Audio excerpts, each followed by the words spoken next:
স্নেহের ছাত্ররা, আশা করি তোমরা সবাই ভালো আছো এবং সুস্থ আছো। আজকে আমরা আরেকটা ভার্চুয়াল ক্লাসে মিলিত হতে চলেছি এবং তোমরা জানো আমরা আগের দিনের ক্লাসেই বলেছিলাম, ভার্চুয়াল ক্লাসেই বলেছিলাম যে পরের দিন থেকে আমরা একটা নতুন অধ্যায় শুরু করতে চলেছি। তো আজকে আমরা একটি নতুন অধ্যায় আলোচনা শুরু করব এবং এটি হলো তোমাদের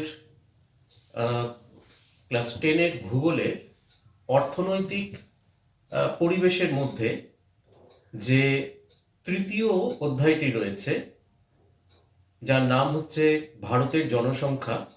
আজকে আমরা সেখান থেকে কিন্তু পড়া শুরু করব। এটা একটা তথ্যমূলক অধ্যায়, যেখানে আমরা বিভিন্ন ধরনের তথ্যগুলো নিয়ে আলোচনা করব। আমার সামনে ল্যাপটপ স্ক্রিনে তার পিডিএফ ভার্সনটা রয়েছে। আমি সেখান থেকে তথ্যগুলোকে তোমাদের সামনে রাখবো এবং বিভিন্ন বিষয় সেখানে আমরা আলোচনা করব।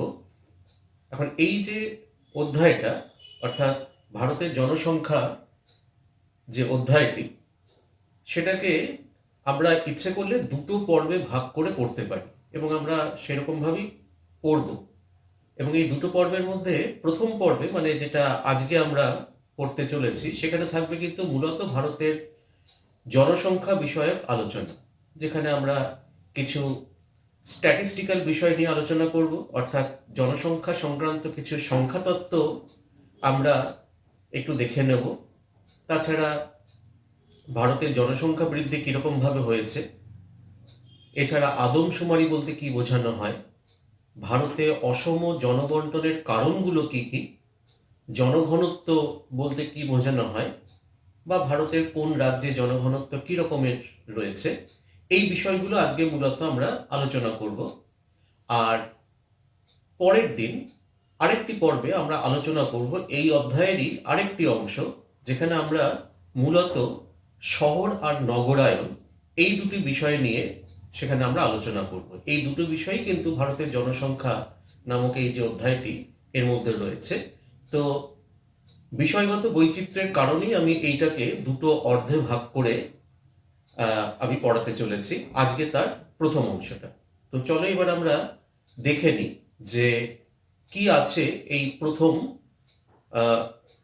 পর্বে, যে অংশটা আমরা আজকে পড়তে চলেছি তার মধ্যে। আমি প্রথমেই বললাম যে আমরা কতগুলো সংখ্যাতত্ত্ব নিয়ে প্রথমে আলোচনা করব এবং এই সংখ্যাতত্ত্বগুলো আসছে কিন্তু মূলত আমাদের ভারতবর্ষে যে প্রতি 10 বছর অন্তর অন্তর জনগণনা করা হয়, যেটাকে ভালো বাংলায় আমরা বলে থাকি আদমশুমারি, বা ইংরেজিতে যেটাকে আমরা বলে থাকি সেন্সাস।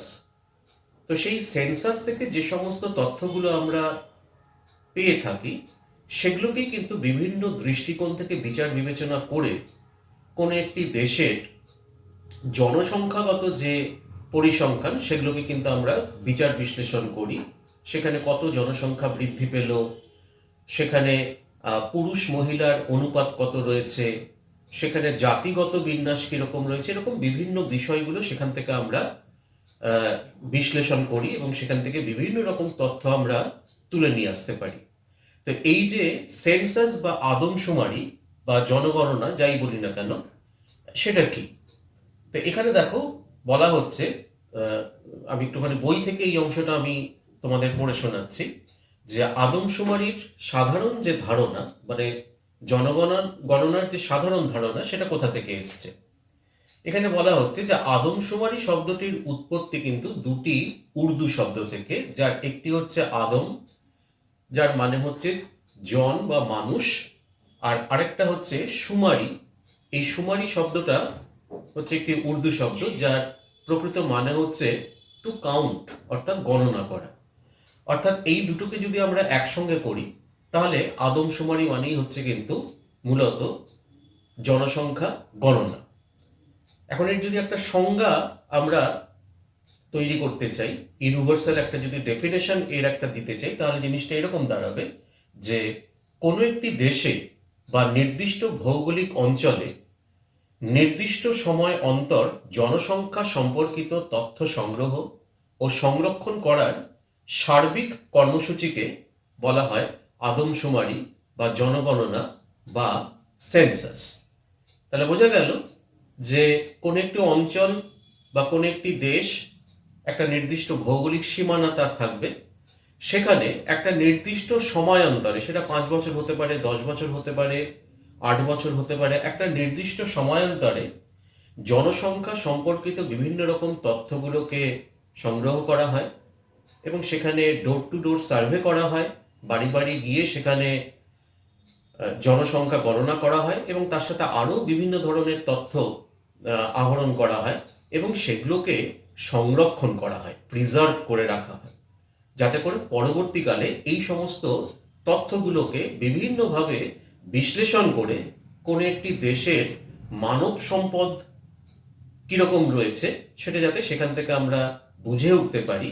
তো এই গোটা কর্মসূচিটাকেই বলা হচ্ছে জনগণনা বা সেন্সাস, বা এর আরেকটা নামও আমরা শুনলাম যে আদমশুমারি। এবার যদি আমরা একটুখানি ভারতের পরিপ্রেক্ষিতে এই আদমশুমারি বা জনগণনার প্রেক্ষিতে একটুখানি যদি আলোচনা করি, তাহলে দেখা যাবে যে ভারতে কিন্তু 10 বছর অন্তর অন্তর জনসংখ্যা গণনা করার একটা রেওয়াজ কিন্তু রয়েছে এবং নিয়মও রয়েছে। প্রথম জনগণনা ভারতে হয়েছিল কিন্তু 1871 সালে, তারপরে 1881 এবং 1891 সাল, এই দুটো বছরও হয়েছিল পরবর্তীকালে। কিন্তু বৈজ্ঞানিক ভিত্তিতে যদি আমরা জনগণনার কথা যদি আমরা বলে থাকি, তাহলে সেটা কিন্তু শুরু হয়েছিল ভারতবর্ষের ক্ষেত্রে 1901 সাল থেকে এবং তারপর প্রতি 10 বছর অন্তর এই জনগণনা কিন্তু হয়ে চলেছে আমাদের ভারতবর্ষে, যার সর্বশেষ জনগণনা হয়েছে 2011 সালে, অর্থাৎ 1901 থেকে 2011, এই যে 110 বছরের যে স্প্যান, এর মধ্যে কিন্তু 10 বছর অন্তর 12 বার জনগণনা হয়েছে বা সেন্সাস হয়েছে। ঠিক আছে, এবার এই যে জনগণনা করা হচ্ছে, এখানে কি শুধুমাত্র মানুষকে শুধু কাউন্ট করা হচ্ছে, মাথা গোনা হচ্ছে, 1 2 3 4 5 6 করে শুধু কি গোনা হচ্ছে? না, তা কিন্তু না।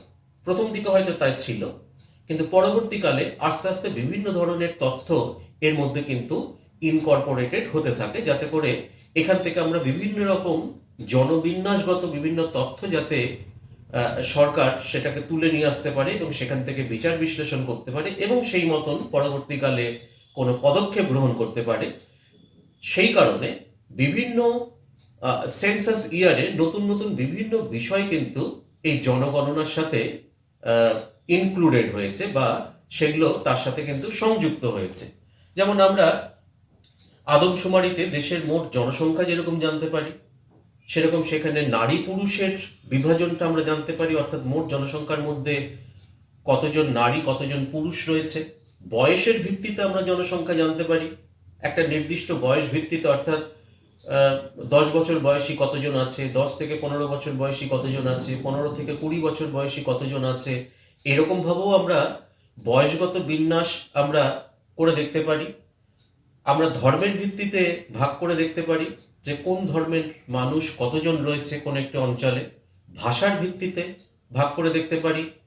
কর্মী এবং অকর্মী, ওয়ার্কার এবং নন ওয়ার্কার, এই দুটো গ্রুপেও কিন্তু আমরা যে সক্ষম জনসংখ্যা রয়েছে ভারতবর্ষে, সেই সক্ষম জনসংখ্যাকে কিন্তু আমরা এই দুটো ভাগে ভাগ করে থাকি। তো তারা কোন গ্রুপের মধ্যে পড়ছে, তারা কর্মী না তারা অকর্মী, সেটাও কিন্তু আমরা এখান থেকে জানতে পারি এবং এটা কিন্তু মানব সম্পদের পরিপ্রেক্ষিতে অত্যন্ত গুরুত্বপূর্ণ একটি তথ্য। এছাড়া পেশাগত দিক থেকে, সাক্ষরতাগত দিক থেকে, জন্ম মৃত্যু হার সংক্রান্ত দিক থেকে বিভিন্ন ধরনের তথ্য কিন্তু আমরা এই জনগণনা সাথে সাথেই কিন্তু আমরা পেয়ে যাচ্ছি। তার কারণ যখন এই ধরনের জনগণনা হয় কোনো বছর, যে বছরগুলোতে 10 বছর অন্তর অন্তর, তখন কিন্তু জনগণনার যারা কর্মী বা সেন্সাস ওয়ার্কার যারা, তারা একটা নির্দিষ্ট প্রশ্নাবলী নিয়ে, যেটাকে ইংরেজিতে আমরা বলে থাকি কোয়েশ্চেনিয়ার, একদম ছাপানো একটা কোয়েশ্চেনিয়ার, সেটা নিয়ে কিন্তু প্রত্যেকটা বাড়িতে বাড়িতে যায়। তাদের নির্দিষ্ট এক একটা এলাকা বিভাজন করে দেওয়া থাকে যে কোন কর্মী কোন অঞ্চলে গিয়ে তথ্য সংগ্রহ করবেন এবং তারা সেখানে যান, একবার দুবার তিনবার বিভিন্ন সময় তারা সেখানে যান এবং সেখানে গিয়ে বাড়ির যিনি কর্তা তার কাছ থেকে সমস্ত তথ্য, বাড়ির অন্যান্য সদস্য এবং সেই কর্তা, তাদের সবার তথ্য সেখান থেকে কিন্তু তারা লিপিবদ্ধ করেন কতগুলো কোড ল্যাঙ্গুয়েজের মাধ্যমে, কখনো 1 2, কখনো ABCD, এরকম বিভিন্ন রকম কোড ল্যাঙ্গুয়েজ দিয়ে সেই কোয়েশ্চেনিয়ার বা সেই প্রশ্নাবলীটাকে পূরণ করা হয়। তারপরে সেই কোয়েশ্চেনিয়ারগুলোকে সেটাকে মাস্টার টেবিলে ফেলে তারপরে সেখান থেকে আহ, আহ, তথ্যগুলোকে এক জায়গায় করা হয়। একটা ছোট অঞ্চল, সেখান থেকে একটা পাড়া, সেখান থেকে একটা গ্রাম, গ্রাম থেকে একটা ব্লক, এরকম ভাবে কিন্তু আস্তে আস্তে কিন্তু গোটা জেলা, সেই জেলা থেকে আরম্ভ করে রাজ্য, রাজ্য থেকে আরম্ভ করে সমগ্র দেশের একটা সামগ্রিক তথ্য আমরা সেখান থেকে কিন্তু পাই। এবং স্বাভাবিকভাবেই আমাদের ভারতবর্ষের মতন একটি বড় দেশ, সেখানে কিন্তু এই ধরনের কাজ করতে কিন্তু যথেষ্ট সময় লাগে, যে কারণে এই কাজটা করতে কিন্তু আহ, আহ, সময় নেওয়ার জন্য আহ, অনেকটা আগে থেকে কিন্তু শুরু করতে হয় এবং পুরো টোটাল প্রসেসটা শেষ হতে কিন্তু বেশ কয়েক বছর সময় লেগে যায়। তো যাই হোক, আমরা সেন্সাস নিয়ে কথা বললাম বা ভারতের জনগণনা নিয়ে কথা বললাম। এবার আমরা একটুখানি মনোনিবেশ করব যে একদম শেষ যে জনগণনা হয়েছে এখনো পর্যন্ত, সেটা হচ্ছে 2011 সালে। তো সেই 2011 সালের যে জনগণনা বা আদমশুমারি যাই বলি না কেন, সেখানে ভারতের জনসংখ্যা তাত্ত্বিক কতগুলো প্রাথমিক তথ্য বা কতগুলো প্রাইমারি ইনফরমেশন, সেটা কিন্তু আমাদের একটু জানতে হবে। এবং এটা তোমাদের পরীক্ষাতে বিশেষ করে শর্ট কোয়েশ্চেনের ক্ষেত্রে কিন্তু অত্যন্ত গুরুত্বপূর্ণ এই প্রাইমারি ইনফরমেশনগুলো। এটা তোমাদের যে বই রয়েছে সেই বইতেও তোমরা এই প্রাইমারি ইনফরমেশনগুলো পাবে। এগুলো কিন্তু খুব ভালো করে তোমরা দেখবে। আমিও সেখান থেকে কিছু প্রাইমারি ইনফরমেশন তোমাদের এখানে আলোচনা করছি। এই ধরনের জিনিসগুলো এখানে মূলত রয়েছে। প্রথমেই যদি আমরা বলি যে 2011 সালের মোট জনসংখ্যা কত ছিল, সেন্সাসের যে রিপোর্ট অনুসারে সেখানে বলা হচ্ছে যে 2011 সালের আদমশুমারি অনুসারে ভারতের জনসংখ্যা 121,93,422 জন। আমি আরেকবার বলছি, 121,93,422 জন, যেটা নাকি গোটা পৃথিবীর মোট জনসংখ্যার প্রায় 17.5%, 17.5% হচ্ছে আমাদের ভারতবাসী গোটা পৃথিবীর জনসংখ্যার নিরিখে। যেটা স্বাভাবিকভাবেই তোমরা অনেকেই জানো, জনসংখ্যার নিরিখে ভারতের স্থান দ্বিতীয়, প্রথমে রয়েছে চীন। এবার যদি আমরা দেখি যে কোন রাজ্যে জনসংখ্যা সব থেকে বেশি বা কম, তাহলে দেখা যাবে যে ভারতের মধ্যে সব থেকে বেশি জনসংখ্যা বা জনবহুল যে রাজ্য ভারতের মধ্যে 2011 সালের জনগণনা অনুসারে, সেটা হচ্ছে কিন্তু উত্তরপ্রদেশ, যেখানে সেই সময় জনসংখ্যা ছিল 19.96 কোটি, অর্থাৎ প্রায় 20 কোটির মতো। এছাড়া সব থেকে কম জনসংখ্যা রাজ্যের পরিপ্রেক্ষিতে আমরা বলতে পারি দিল্লিতে, যেখানে জনসংখ্যা ছিল 2011 জনগণনা অনুসারে 1.68 কোটি। ঠিক আছে, তো এইরকম কিছু ইনফরমেশন তোমরা তোমাদের বইতেও পেয়ে যাবে। আমি এখানে সেরকম কিছু ইনফরমেশন তোমাদের কাছে রাখছি। এবার যদি আমরা নারী এবং পুরুষ এই জনসংখ্যার যদি আমরা তুল্যমূল্য বিচার করি 2011 জনগণনা অনুসারে, তাহলে দেখা যাবে এই যে 121 কোটি মানুষ ভারতীয়, তার মধ্যে দেখা যাচ্ছে যে পুরুষ জনসংখ্যা হচ্ছে প্রায় 62.37 কোটি, আর নারী জনসংখ্যা বা মহিলা জনসংখ্যা হচ্ছে 58.65 কোটি। শতাংশের বিচারে আমি রাফলি বলছি যে পুরুষ জনসংখ্যা হচ্ছে কিন্তু মোট জনসংখ্যার প্রায় 52%, আর মহিলা জনসংখ্যা হচ্ছে মোট জনসংখ্যার প্রায় 48%-এর কাছাকাছি। এটা হচ্ছে একটা গড় হিসেব।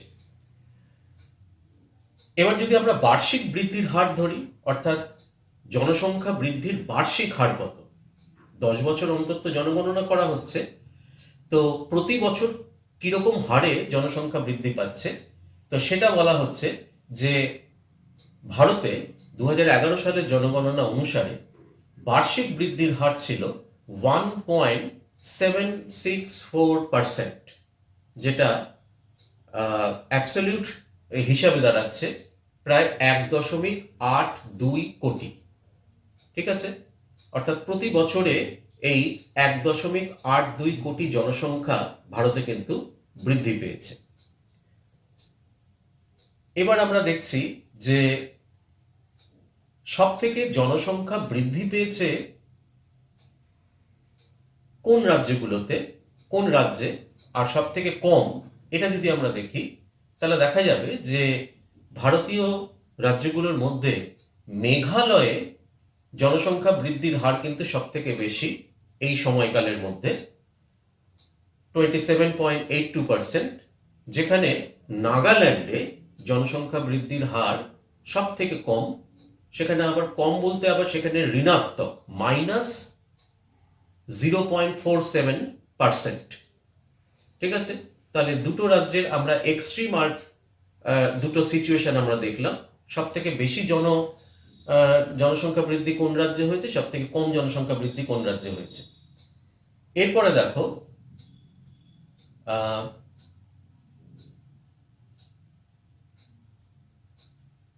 সাক্ষরতার হার।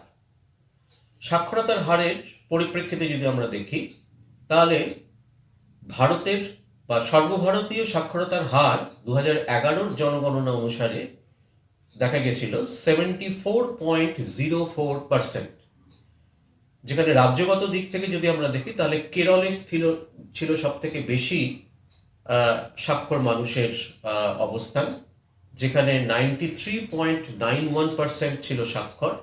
আর সব থেকে কম ছিল, ওই 2011 জনগণনাতেই বলছি, সব থেকে কম ছিল বিহারে, যেখানে সাক্ষরতার হার ছিল 63.82%। এখানে মনে রাখতে হবে এটা কিন্তু 2011 জনগণনা অনুসারে এই তথ্যগুলো আমরা আলোচনা করছি, তারপরেও কিন্তু আমরা প্রায় 10 বছর অতিক্রম করে এসেছি প্রায়। সুতরাং বর্তমানে কিন্তু এই তথ্যগুলোর অনেকটাই কিন্তু ওলটপালট হয়ে যেতে পারে। সেটা 2021 জনগণনার যে ফলাফলগুলো যখন আমরা পাবো তখন আমরা সেটা বুঝতে পারব। প্রত্যাশিত আয়ুষ্কাল বা লাইফ এক্সপেক্টেন্সি, মানে গড় জীবন ভারতীয়দের দেখা গেছে যে 68.89 বছর, বা আমরা বলতে পারি মোটামুটি 68 বছর। একজন ভারতীয় গড়ে 68 বছর বেঁচে থাকছেন। এবার এখানেও যদি আমরা পুরুষ আর মহিলার পরিপ্রেক্ষিতে এই লাইফ এক্সপেক্টেন্সি রেটটা যদি আমরা দেখি তাহলে সেখানে দেখা যাচ্ছে যে ভারতীয় পুরুষের প্রত্যাশিত আয়ুষ্কাল কিন্তু মোটামুটি 67 বছর, যেখানে মহিলাদের ক্ষেত্রে এটা কিন্তু অনেকটাই বেশি, প্রায় 72 বছর। এরপর হচ্ছে শিশু মৃত্যু হার, ইনফ্যান্ট মর্টালিটি। শিশু মৃত্যুর হারের ক্ষেত্রে বলা হচ্ছে এখানে কিন্তু শিশু বলতে কিন্তু আমরা 1 বছর বা তার কম বয়সী শিশুদের কথা আমরা বলছি। ঠিক আছে, সদ্যজাত হতে পারে 4 মাস, 5 মাস, 6 মাস, আপ টু 1 বছর পর্যন্ত বয়সী যারা, তাদের কত মৃত্যু হয়েছে সেটাকে কিন্তু এখানে আমরা শিশু মৃত্যু হারের মধ্যে গণ্য করছি। সেখানে বলা হচ্ছে যে শিশু মৃত্যুর হার ছিল 2011 জনগণনাতে 44 জন প্রতি 1000 জন জনসংখ্যা পিছু, অর্থাৎ প্রতি 1000 জনসংখ্যা পিছু 44টি করে শিশু কিন্তু মারা গেছে, যাদের বয়স 1 বছর বা তারও কম।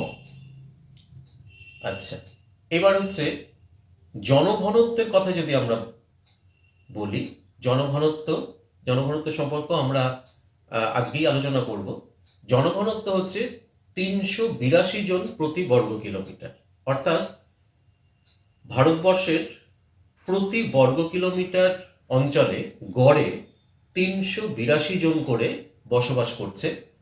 এখানেও যদি আমরা রাজ্যভিত্তিক যদি আমরা জনঘনত্বের হিসেবটা দেখি, সেখানে কিন্তু একটা বিরাট বড় ডিসপ্যারিটি আমরা দেখতে পাবো, আমরা একটা পার্থক্য দেখতে পাবো। সব থেকে বেশি জনঘনত্ব পূর্ণ রাজ্য হচ্ছে বিহার 2011 জনগণনা অনুসারে, যেখানে জনঘনত্ব ছিল প্রতি বর্গ কিলোমিটারে 1102 জন করে। গড় যেখানে 382 জন, প্রায় তার 3 গুণ জনঘনত্ব ছিল কিন্তু বিহারের 1102 জন প্রতি বর্গ কিলোমিটার। আর ভারতেরই আরেকটি রাজ্য অরুণাচল প্রদেশ, যেখানে কিন্তু জনঘনত্ব সব থেকে কম, সেটি ছিল 2011 সালের জনগণনা অনুসারে 17 জন প্রতি বর্গ কিলোমিটার, মাত্র 17 জন প্রতি বর্গ কিলোমিটার।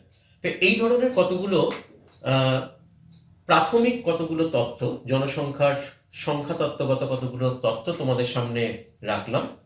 এরপরে আমরা যে আলোচনাটা করতে চলেছি সেটা হচ্ছে ভারতের জনসংখ্যা বৃদ্ধি সংক্রান্ত। অর্থাৎ ভারতের এই যে জনসংখ্যা বৃদ্ধি পেয়েছে, বিশেষ করে 1901 থেকে 2011 পর্যন্ত, এই যে 110 বছরের যে অতীত ইতিহাস, এইটাকে যদি আমরা কতগুলো অংশে ভাগ করি, এবং এই ভাগগুলো করা হচ্ছে মূলত জনসংখ্যা বৃদ্ধির যে হার, সেই হারটাকে মাথায় রেখেই, তাহলে এই 110 বছরের ইতিহাসকে কিন্তু আমরা 4টে পর্যায়ে ভাগ করতে পারি। কি সেই 4টে পর্যায়? প্রথম পর্যায়টা হচ্ছে 1901 থেকে 1921 সাল। এখানে কি বলা হচ্ছে যে ভারতের জনসংখ্যা বৃদ্ধির ইতিহাসে প্রথম 20 বছরে বৃদ্ধির হার ছিল অত্যন্ত মন্থর, অর্থাৎ খুব ধীরে ধীরে এই সময় কিন্তু জনসংখ্যা বৃদ্ধি পেয়েছে 1901 থেকে 1921। এই সময়ে মোট জনসংখ্যা বৃদ্ধি পেয়েছে, এই 20 বছরে জনসংখ্যা বৃদ্ধি পেয়েছে মাত্র 1.29 কোটি। এই 20 বছরে কিন্তু এটা জনসংখ্যা বৃদ্ধির হার বলা হচ্ছে। 1921 সালে জনসংখ্যা হ্রাস পেয়ে সেখানে আমার ঋণাত্মক বৃদ্ধিও দেখতে পাওয়া যায়। সুতরাং এই সময়ে যেহেতু জনসংখ্যা বৃদ্ধির হারটা অনেক কম বা কোনো কোনো ক্ষেত্রে নেগেটিভ ছিল, তার জন্য এই 1901 থেকে 1921 এইটাকে কিন্তু একটা পর্যায়ের মধ্যে আমরা রেখেছি। দ্বিতীয় পর্যায় হচ্ছে 1921 থেকে 1951 সাল। কি বলছে এই সময়? এই 3 দশকে, মানে 1921 থেকে 1951 মানে 30 বছর, তার জন্য 3 দশক বলা হচ্ছে, যে এই 3 দশকে জনসংখ্যা 11 থেকে প্রায় 13.5% হারে ধীর গতিতে বৃদ্ধি পেয়ে 27.90 কোটি থেকে 36.11 কোটিতে পরিণত হয়। অর্থাৎ মোট জনসংখ্যা এই 30 বছরে প্রায় 10.92 কোটি বৃদ্ধি পেয়েছিল। অর্থাৎ আগের বারের তুলনায়, অর্থাৎ 1901 থেকে 1921 যে প্রথম পর্যায়, তার থেকে কিন্তু জনসংখ্যা অনেকটা বাড়ল। এরপরে চলে যাচ্ছে আমরা তৃতীয় পর্যায়। এই তৃতীয় পর্যায়টা বলা হচ্ছে 1951 থেকে 1981, অর্থাৎ এই সময় কিন্তু ভারত স্বাধীন হয়ে গেছে। সেখানে কি বলছে যে স্বাধীনতা লাভের পরবর্তী 30 বছরে দশক পিছু 13.31% থেকে 24.66% হারে অতি দ্রুত জনসংখ্যা বৃদ্ধি পেয়ে জনসংখ্যা গিয়ে দাঁড়ায় 68.33 কোটিতে। এটা একটা জনবিস্ফোরণ বলা যেতে পারে। অর্থাৎ আমরা 1951 সালে যে জনসংখ্যাটা আমরা দেখেছিলাম প্রায় 36 কোটির মতন, 30 বছরে সেই 36 কোটি জনসংখ্যা হয়ে যায় কিন্তু প্রায় 68 কোটিরও বেশি। সুতরাং এই সময় কিন্তু দ্রুত জনসংখ্যা বৃদ্ধি পায়। তার কারণ অনেকগুলো রয়েছে। বিশেষ করে 1947 সালে ভারত স্বাধীন হয় এবং ভারত দ্বিখণ্ডিত হয়। তারপর 1971 সালে পূর্ব পাকিস্তান থেকে বহু শরণার্থী, যেটা এখনকার নাম বাংলাদেশ, বহু শরণার্থী তারা ভারতে চলে আসে, ইত্যাদি বিভিন্ন ধরনের কারণে কিন্তু জনসংখ্যা বৃদ্ধি এই সময় কিন্তু অনেকটাই বেশি ছিল, প্রায় 25%-এর কাছাকাছি। এরপর হচ্ছে চতুর্থ পর্যায়। চতুর্থ পর্যায় হচ্ছে 1981 থেকে 2011। এই 1981 সালের পর থেকে জনসংখ্যা বৃদ্ধির ঊর্ধ্বমুখী গতি আবার কিছুটা নিম্নগামী হয়ে, যেটা আমরা 1981 সালে আমরা দেখে এসেছিলাম প্রায় 25% মতন জনসংখ্যা বৃদ্ধি। তো সেটা কিন্তু 1981 থেকে 2011-তে, অর্থাৎ এই সময়কালের মধ্যে, এই 40 বছর সময়কালের মধ্যে কিন্তু ধীরে ধীরে একটু একটু করে হ্রাস পেতে পেতে দেখা গেছে প্রায় 17.64%-এ নেমে এসে দাঁড়ায়। এগুলো কিন্তু আমি বলছি জনসংখ্যা বৃদ্ধির হারের কথা বলছি। যেটা প্রায় 25%-এ উঠে গেছিল, সেটা কিন্তু 2011 সালে সেটা কিন্তু প্রায় 17.5%-এ নেমে এলো। সুতরাং এটা বলাই যেতে পারে যে জনসংখ্যা বৃদ্ধির হার এখানে কিছুটা নিম্নমুখী হলো, যদিও কিন্তু মোট জনসংখ্যা কিন্তু কমেনি। যদিও মোট 52.68 কোটি জনসংখ্যা বৃদ্ধি পেয়ে এই 40 বছরে জনসংখ্যা বৃদ্ধি পেয়ে গিয়ে দাঁড়ায় 121 কোটি, যেটা প্রকৃত সংখ্যা আমি প্রথমেই বলেছিলাম যে 121 কোটি 1,93,000-এর মতন সেটা হচ্ছে। তো এই যে চারটে পর্যায়ে আমরা দেখলাম ভারতের জনসংখ্যা বৃদ্ধির এই যে দশকগত বৃদ্ধি বা ডিকেডাল যে গ্রোথ, এইটাকে আমরা যে চারটে ভাগে ভাগ করে দেখলাম, অর্থাৎ 1901 থেকে 1921, দ্বিতীয় হচ্ছে 1921 থেকে 1951, তৃতীয় হচ্ছে 1951 থেকে 1981 এবং চতুর্থ হচ্ছে 1981 থেকে একদম শেষ পর্যন্ত অর্থাৎ 2011। এই চারটে ফেজে বা এই চারটে পর্যায়ে আমরা দেখতে পেলাম একমাত্র প্রথম পর্বটা ছাড়া বাদবাকি পরের যে তিনটে পর্যায়, প্রত্যেকটা পর্যায়ে কিন্তু জনসংখ্যা অ্যাবসলিউট মেজারে কিন্তু জনসংখ্যা বৃদ্ধি পেয়েছে।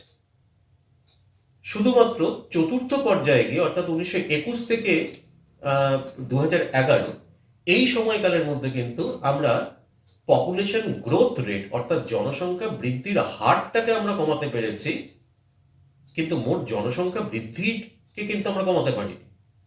আমাদের মোট জনসংখ্যা কিন্তু এই সময় প্রায় 52 থেকে 53 কোটি এই 40 বছরে কিন্তু আরো অ্যাড হয়েছে, আরো যুক্ত হয়েছে।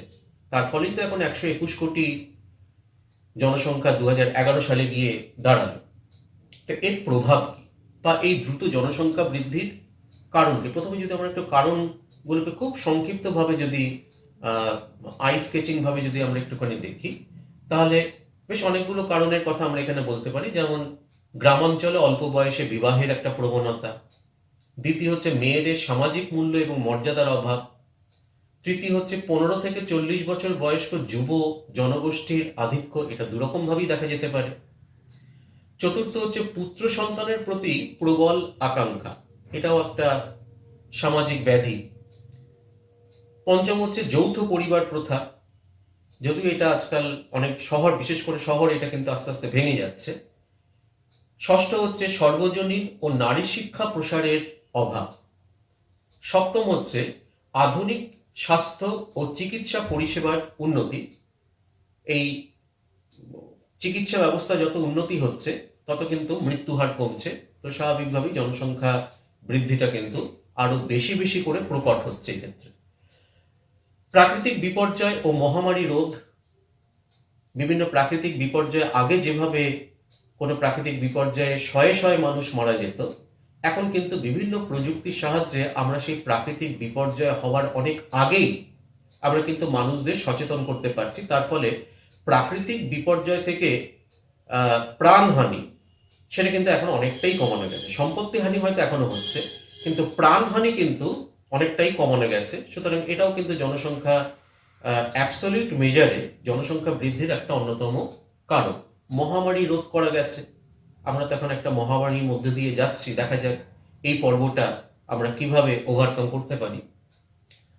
কৃষি, শিল্প, শহর ও নগরের দ্রুত বিকাশ এবং উন্নতি, আর বিপুল শরণার্থীর আগমন, যেটার কথা আমি একটু আগে বললাম, 1947 সালের কথা, 1971 সালের কথা। সেই সময় প্রচুর মানুষ পূর্ব পাকিস্তান, পশ্চিম পাকিস্তান বা বাংলাদেশ এই সমস্ত জায়গা থেকে ভারতে আসে এবং এখনো বেআইনি অনুপ্রবেশ বিভিন্ন ভারতের বিভিন্ন যে বর্ডার এরিয়াগুলো রয়েছে, বিভিন্ন দেশের সাথে আমাদের যে বর্ডারগুলো রয়েছে, সেখান থেকে কিন্তু এখনো বেআইনি অনুপ্রবেশ ঘটে চলেছে। তো এগুলো কিন্তু সামগ্রিকভাবে আমরা বলতে পারি যে ভারতের জনসংখ্যা বৃদ্ধির কারণ, দ্রুত জনসংখ্যা বৃদ্ধির কারণ। এবার এর প্রভাব কি পড়তে পারে ভারতের জনসংখ্যার ওপরে বা ভারতের অর্থনীতির ওপরে এর প্রভাব কি পড়তে পারে, এটাকেও যদি আমরা খুব সংক্ষেপে যদি আমরা আলোচনা করি, তাহলে জনসংখ্যা বৃদ্ধির ফলে ভারতে বিভিন্ন ধরনের সমস্যা তৈরি হচ্ছে, যার মধ্যে প্রথমেই হচ্ছে নিম্ন জীবনযাত্রার মান, দ্বিতীয় হচ্ছে অনাহার ও অপুষ্টি অর্থাৎ ম্যাল নিউট্রিশনের একটা সমস্যা আমরা দেখতে পাচ্ছি ভারতের বিভিন্ন অঞ্চলগুলোতে, তৃতীয় হচ্ছে বাসস্থানের সমস্যা, চতুর্থ হচ্ছে পরিবেশ দূষণ মাত্রাতিরিক্ত হারে বৃদ্ধি পেয়েছে বিগত কয়েক দশকে, পঞ্চম হচ্ছে বেকারত্ব এবং সেখান থেকে অপরাধ প্রবণতা বৃদ্ধি, কারণ এত জনসংখ্যা, তারা সবাই যে কর্মী জনসংখ্যা তা নয়, বহু মানুষ কিন্তু অকর্মী অবস্থায় থাকার ফলে তাদের মধ্যে বিভিন্ন ধরনের অপরাধ প্রবণতা তৈরি হচ্ছে, এটা একটা সমস্যা, জনসংখ্যা বৃদ্ধিগত একটা সমস্যা। ষষ্ঠ হচ্ছে পরিকাঠামোগত সমস্যা, এত জনসংখ্যা যদি কোনো একটি দেশে প্রতি বছর বছরে বৃদ্ধি পায়, প্রায় 2 কোটির মতন করে জনসংখ্যা যদি প্রতি বছর বছর কোনো একটি দেশে বৃদ্ধি পায়, তো স্বাভাবিকভাবেই পরিকাঠামো যে তৈরি করা হচ্ছে তার তো একটা সীমা পরিসীমা থাকে, তো সেটাকে কিন্তু সেইভাবে জনসংখ্যা বৃদ্ধির সাথে কিন্তু খাপ খাওয়ানো যায় না এবং তখনই কিন্তু সমস্যার সৃষ্টি হচ্ছে। এছাড়া শিক্ষা ও স্বাস্থ্যের অবনতি হচ্ছে ইত্যাদি বিভিন্ন বিষয়গুলো কিন্তু এটা আমরা বলতে পারি যে দ্রুত জনসংখ্যা বৃদ্ধি বা যে জনবিস্ফোরণ, সেই জনবিস্ফোরণের একটা সমস্যা আমরা বলতে পারি। এইখানে আবার আরেকটি বিষয় ছোট্ট করে একটু আলোচনা করে নিই, তারপরে আমরা ভারতের অসম জনসংখ্যা বন্টনের কতগুলো কারণ রয়েছে সেগুলো নিয়ে আমরা আলোচনায় যাব। তো ছোট যে বিষয়টার কথা আমি বললাম সেটা হচ্ছে ধারণযোগ্য উন্নয়ন বলে একটি বিষয় এখানে তোমাদের সিলেবাসের মধ্যে রয়েছে। ধারণযোগ্য উন্নয়ন বা ইংরেজিতে এটাকে বলা হয় সাস্টেনেবল ডেভেলপমেন্ট। সাস্টেনেবল ডেভেলপমেন্ট বা ধারণযোগ্য উন্নয়ন, এই ধারণযোগ্য উন্নয়নটা কি অ্যাকচুয়ালি? এখানে যেটা বলছে, আমি একটুখানি বই থেকে তোমাদের পড়ে আগে শোনাচ্ছি, যে উন্নয়ন পরিকল্পনায় জনসংখ্যা বৃদ্ধি সত্ত্বেও সম্পদের সুদক্ষ ব্যবস্থাপনা দ্বারা পরিবেশের ভারসাম্য বজায় রেখে সম্পদ বহুকাল ধরে ব্যবহার করা যায়, ভবিষ্যৎ প্রজন্মের চাহিদা পূরণ করা যায় এবং সর্বাধিক অর্থনৈতিক বিকাশ ঘটানো যায়, তাকেই বলা হচ্ছে স্থিতিশীল উন্নয়ন। অর্থাৎ বেশ কত মাথায় রাখতে হবে যখন আমরা সাস্টেনেবল ডেভেলপমেন্ট বা ধারণযোগ্য উন্নয়ন এর কথা বলবো। এখানে জনসংখ্যা ক্রমশ বৃদ্ধি পাচ্ছে, এটা তো আমরা দেখলাম, বিভিন্ন দশকীয় ইতিহাসগুলো আমরা পরপর সাজিয়ে দেখলাম যে ভারতের জনসংখ্যা কি হারে বৃদ্ধি পাচ্ছে। স্বাভাবিকভাবেই জনসংখ্যা বৃদ্ধির সাথে সাথে সম্পদের উপরেও কিন্তু তার একটা এসে প্রভাব পড়ছে, সে খাদ্য সম্পদই বলি বা অন্য যে কোনো ধরনের সম্পদই বলি, আমাদের বেঁচে থাকার জন্য যে ধরনের সম্পদগুলো আমাদের প্রয়োজন, সেই সম্পদের উপরে কিন্তু একটা প্রচন্ড চাপ এসে পড়ছে। তো এই দুটোর মধ্যে কিন্তু একটা ভারসাম্য রাখতে হবে, অর্থাৎ চাপ এসে পড়ছে বলেই যে আমি সম্পদকে প্রচুরভাবে আমি ব্যবহার করব এবং খুব দ্রুত সেটাকে নিঃশেষিত করে ফেলবো, সেটা কিন্তু খুব একটা কাজের কথা নয়। তা আমি যদি এখন নিঃশেষিত করে ফেলি, আমি যদি এখন বেশি বেশি পরিমাণে সেই সম্পদগুলোকে ভোগ করি, তাহলে আমাদের পরে যারা ছোট বা পরবর্তী প্রজন্ম যারা রয়েছে তারা যখন বড় হবে তখন তাদের কাছে তো কোনো সম্পদ থাকবে না, তখন তারা বাঁচবে কি নিয়ে? সুতরাং এমনভাবে এই সম্পদের বন্টনটা করতে হবে যাতে করে এখনকার যারা রয়েছে তারাও যাতে ঠিকঠাকভাবে বেঁচে পড়তে থাকে এবং ভবিষ্যৎ প্রজন্মের কথাও কিন্তু মাথায় রাখতে হবে, তাদের জন্য যেন সেই সম্পদ থাকে। এই কারণে বলা হচ্ছে যে জনসংখ্যা বৃদ্ধি সত্ত্বেও সম্পদের সুদক্ষ ব্যবস্থাপনার দ্বারা, অর্থাৎ এই সম্পদকে কত রকম ভাবে আমি ব্যবহার করতে পারি, যার মাধ্যমে কি কি করা হচ্ছে। একদিকে আমি পরিবেশের ভারসাম্য আমাকে বজায় রাখতে হবে, কারণ পরিবেশের ভারসাম্য বজায় না রাখলে আমরা নিজেদের অস্তিত্বকেই আমরা বিপন্ন করে তুলব, আমরাই একদিন হয়তো পৃথিবী থেকে চলে যেতে পারি বিপন্ন প্রজাতি হিসাবে। সুতরাং পরিবেশের ভারসাম্যটা কিন্তু অত্যন্ত গুরুত্বপূর্ণ। তাহলে পরিবেশের ভারসাম্যটাকে বজায় রেখে এবং ভবিষ্যৎ প্রজন্মের চাহিদা যাতে পূরণ করা যায় এবং যেটুকু সম্পদ আমি এখন ব্যবহার করছি সেইটাকে দিয়ে যাতে আমি সর্বাধিক অর্থনৈতিক বিকাশ আমি যাতে ঘটাতে পারি, কোনো একটা জায়গায় যাতে সেই সম্পদটা কুক্ষিগত না থাকে, সমস্ত জায়গায় যাতে সেই সম্পদটাকে আমি বন্টন করে সামগ্রিকভাবে সবার যাতে আমি উন্নতি করতে পারি, সেই যে ব্যবস্থাপনা সেটাকেই বলা হচ্ছে কিন্তু, বা সেই যে ম্যানেজমেন্ট সেটাকেই কিন্তু বলা হচ্ছে যে সাস্টেনেবল ডেভেলপমেন্ট বা ধারণযোগ্য উন্নয়ন। এখন এর কতগুলো বৈশিষ্ট্য রয়েছে যে এটা একটা ধারাবাহিক পদ্ধতি, মানে এই যে ধারণযোগ্য উন্নয়নটা এটা একটা ভীষণ একটা ইউটোপিয়ান একটা concept. Utopian concept in that sense যে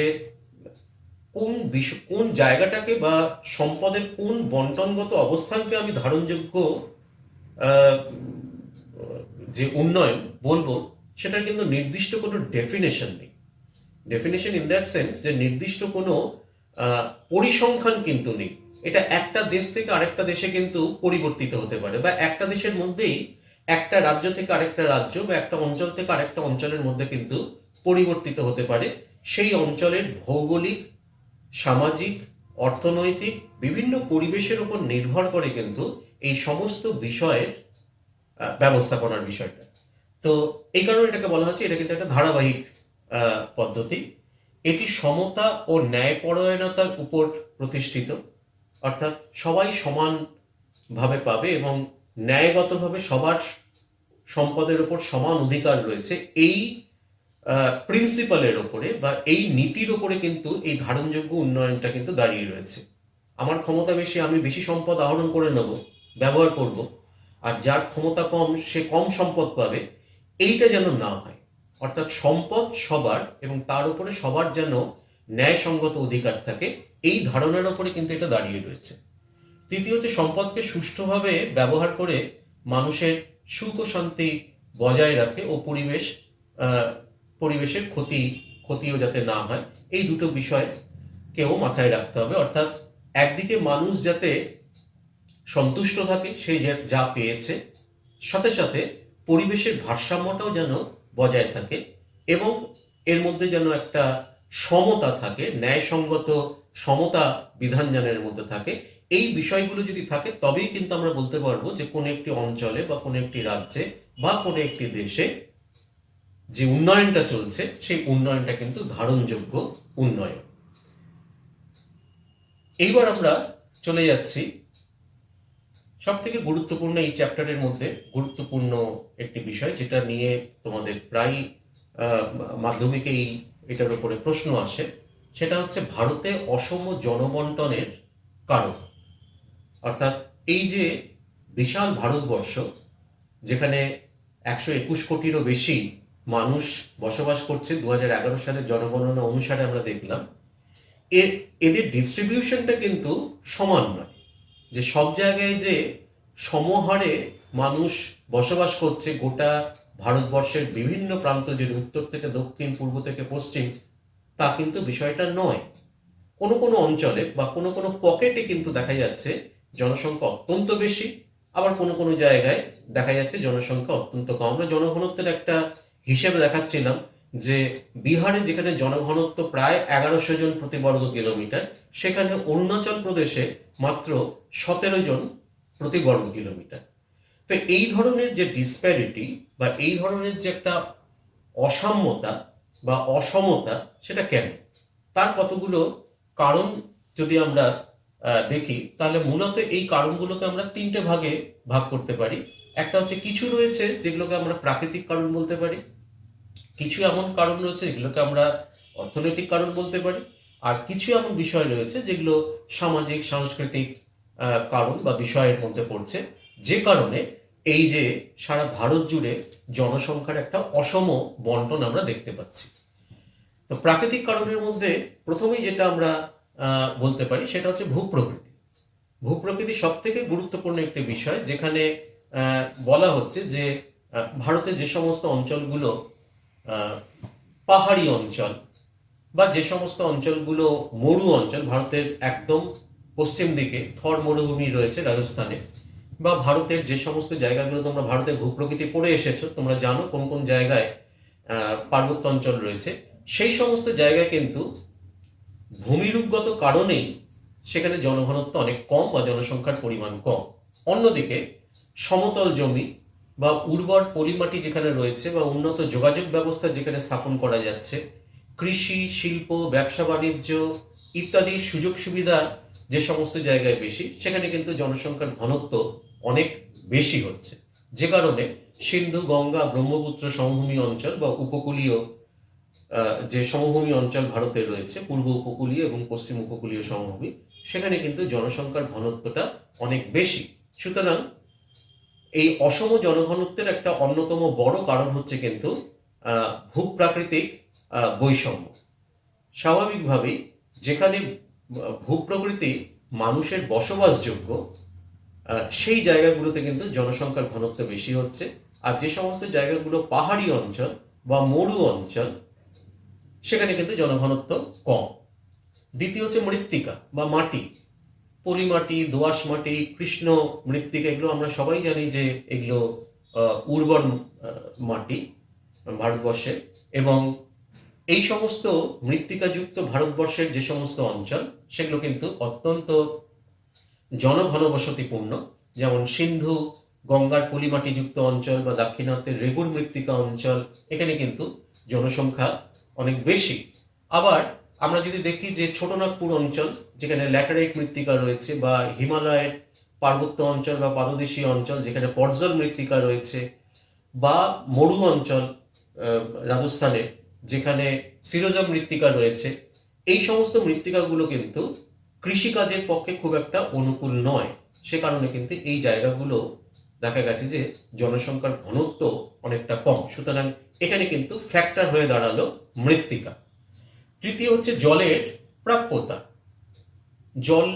জলের অপর নাম জীবন আমরা সবাই বলি। সুতরাং বসতি স্থাপন করতে গেলে কিন্তু জলের প্রাপ্যতা বা অ্যাভেলেবিলিটি অফ ওয়াটার, এটা কিন্তু অত্যন্ত গুরুত্বপূর্ণ একটি বিষয়। তো পানীয় জল, সেচের জন্য জল, শিল্প কাজের জন্য জল, এই সমস্ত জায়গা, এই সমস্ত উৎসগুলো যেখানে রয়েছে, সেই সমস্ত জায়গায় কিন্তু দেখা যাচ্ছে যে জনসংখ্যা অনেক বেশি। যে কারণে নদী বা কোনো হ্রদ বা কোনো পুকুর, খাল ইত্যাদির আশেপাশে কিন্তু জনসংখ্যা অনেক বেশি। অন্যদিকে মরু অঞ্চল, যেখানে জলের প্রাপ্যতা কিন্তু অনেকটাই কম, সেখানে কিন্তু দেখা যাচ্ছে যে জনঘনত্ব কম হয়ে যাচ্ছে। চতুর্থ হচ্ছে জলবায়ু। এটাও কিন্তু একটা অত্যন্ত গুরুত্বপূর্ণ ফ্যাক্টর অসম জনবন্টনের ক্ষেত্রে।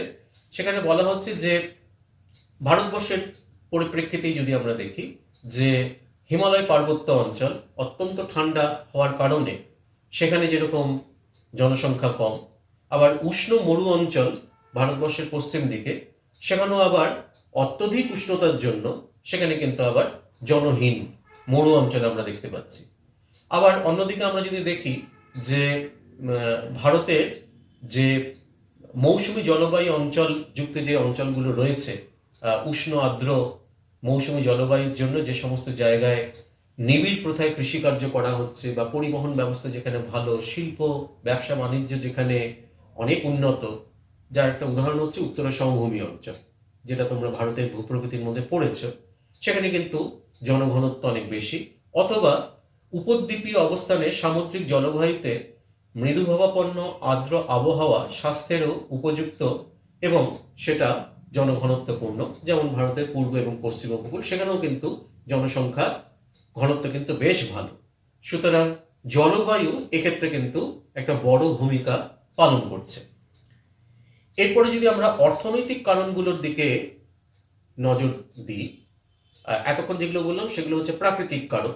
এবার যদি আমরা অর্থনৈতিক কারণগুলো দেখি, প্রথমে হচ্ছে কৃষি, শিল্প, ব্যবসা বাণিজ্য, এই সমস্ত বিষয়গুলো। তো স্বাভাবিকভাবেই সিন্ধু গাঙ্গেয় সমভূমি অঞ্চল, তারপরে গোদাবরী নদী উপত্যকা অঞ্চল, কৃষ্ণা কাবেরী উপত্যকা অঞ্চল, বা এই যে দুটো উপকূলীয় সমভূমি অঞ্চল, পূর্ব এবং পশ্চিম উপকূলীয় সমভূমি অঞ্চল, এই সমস্ত অঞ্চলে কিন্তু কৃষিকার্য কিন্তু অত্যন্ত গুরুত্বপূর্ণ এবং কোনো কোনো জায়গায় বছরে 2 বার 3 বার পর্যন্ত ফসল এখানে চাষ করা হয়। এই কারণে কিন্তু এই সমস্ত অঞ্চল অত্যন্ত জনঘনত্বপূর্ণ। আবার যদি শিল্পের পরিপ্রেক্ষিতে যদি আমরা দেখি যে বিভিন্ন শিল্পাঞ্চলে জীবিকার সুবিধা, উন্নত যোগাযোগ ব্যবস্থার জন্য পরিব্রাজনের মাধ্যমে জনবহুল শহর নগর এগুলো কিন্তু বিকশিত হচ্ছে, যে কারণে কতগুলো শিল্পাঞ্চলের কথা এখানে বলা হচ্ছে, যেমন হুগলি, দুর্গাপুর, আসানসোল আমাদের পশ্চিমবঙ্গের মধ্যে, এছাড়া মুম্বাই, পুনে, গুজরাট, ছোটনাগপুর, লখনৌ, কানপুর, বেঙ্গালুরু, এই যে অঞ্চলগুলো এগুলো কিন্তু মূলত শিল্পের কারণেই আজকে কিন্তু জনবহুল শহরে পরিণত হয়েছে। এবার যদি আমরা ব্যবসা বাণিজ্যের পরিপ্রেক্ষিতে দেখি যে বিভিন্ন পণ্যের খুচরো ও পাইকারি কেনাবেচা যেখানে বেশি হয়, অভ্যন্তরীণ ও বৈদেশিক লেনদেন যে সমস্ত শহরগুলোতে বা জনপদগুলোতে হয়, প্রচুর কর্মসংস্থানের সুবিধার জন্য বাণিজ্য কেন্দ্র বা যে সমস্ত বন্দরগুলো রয়েছে সেখানেও কিন্তু জনঘনত্ব স্বাভাবিকভাবেই, কর্মসংস্থানের সুযোগ যেহেতু বেশি সে কারণে সেখানে কিন্তু জনঘনত্ব বেশি হচ্ছে। যার একটা উদাহরণ হচ্ছে মহানগর কলকাতা বা মুম্বাই। চতুর্থ হচ্ছে পরিবহন, যোগাযোগ ব্যবস্থা যত ভালো হবে সেখানে কিন্তু জনসংখ্যা তত ভালো হবে, যে কারণে ভারতের সমভূমি অঞ্চলের যে সমস্ত জায়গাগুলো সেখানে যোগাযোগ ব্যবস্থার উন্নতির জন্যই কিন্তু সেখানে জনঘনত্ব বেশি হচ্ছে। এরপর যদি আমরা সামাজিক এবং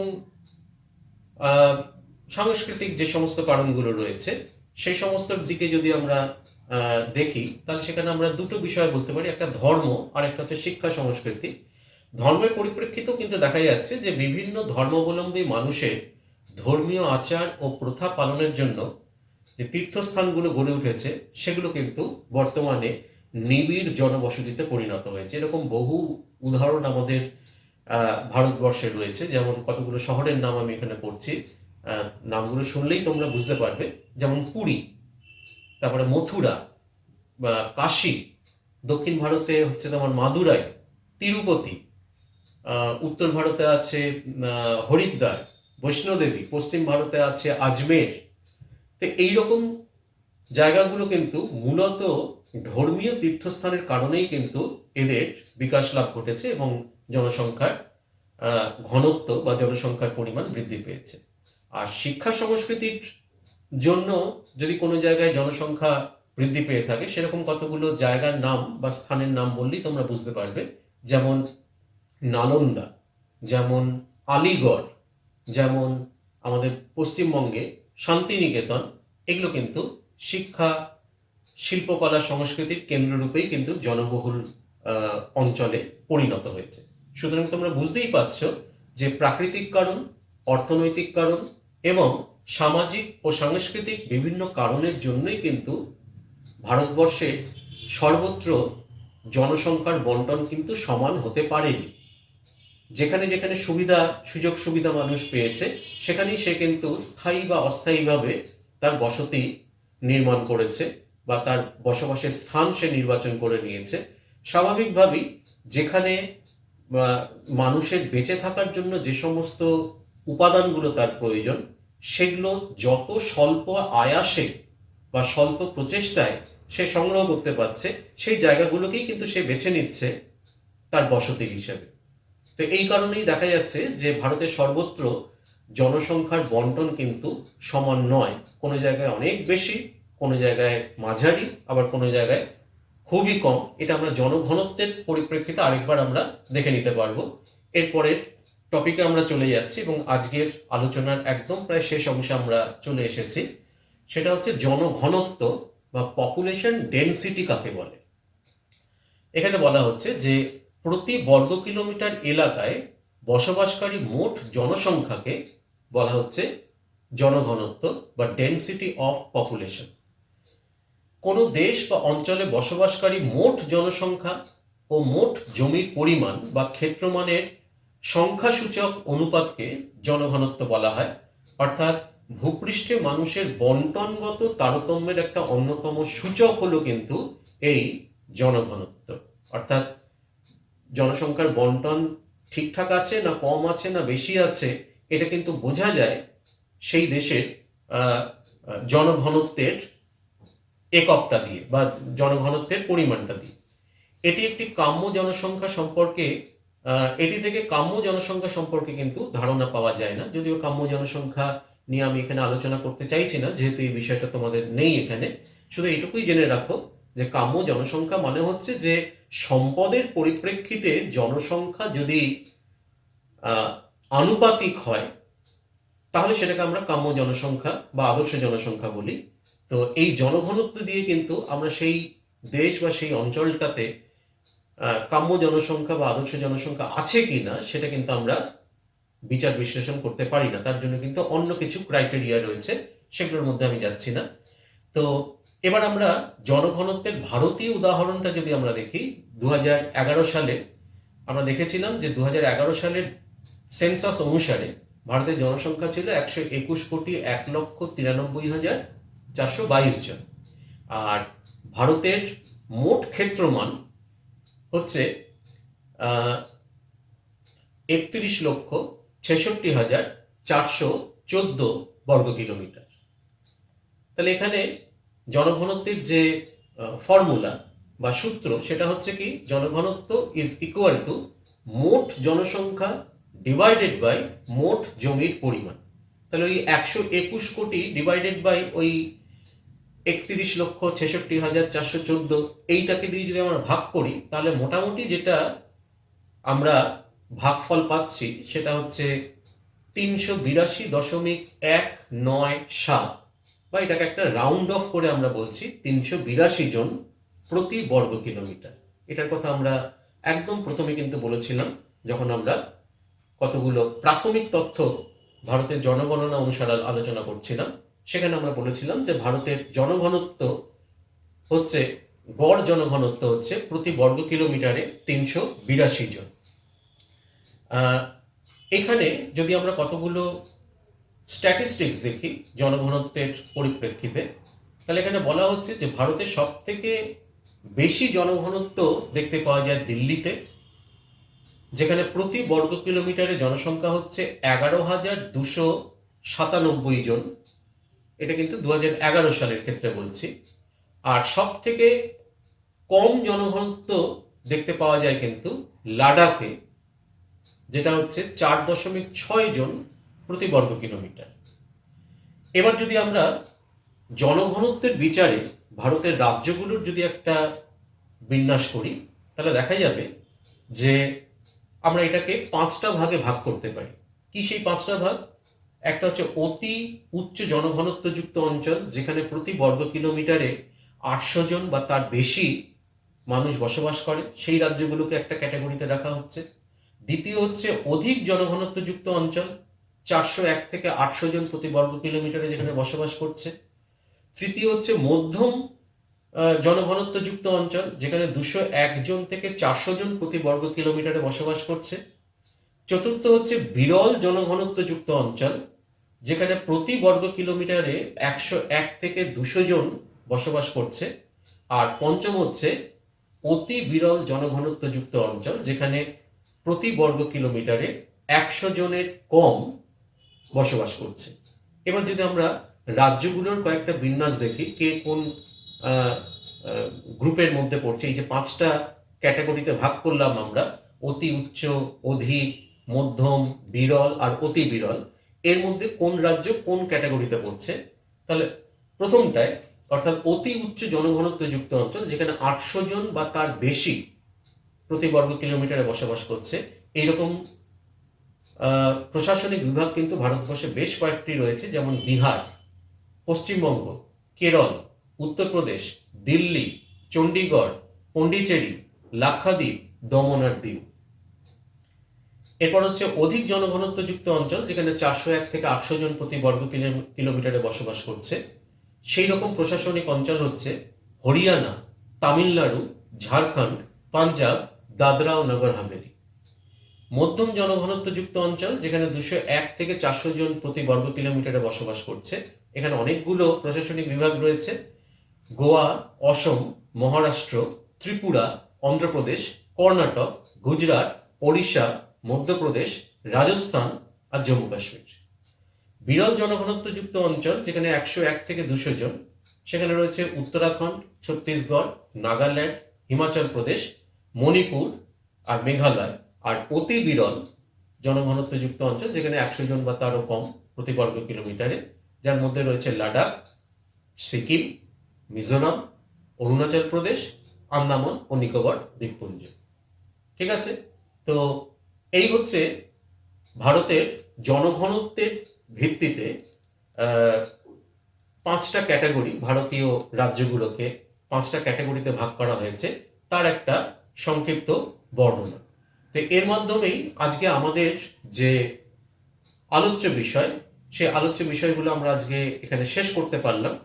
আমি প্রথমেই বলেছিলাম যে এই অধ্যায়টিকে আমি দুটো ভাগে বা দুটো পর্বে বিন্যস্ত করে পড়াবো, যার প্রথম অংশটা মূলত ভারতের জনসংখ্যা বিষয়ক, এবং পরের দিন দ্বিতীয় পর্বে আমরা আলোচনা করব শহর এবং নগরায়ন, যেটা এই অধ্যায়েরই একটি অংশ, সেই বিষয়টা নিয়ে।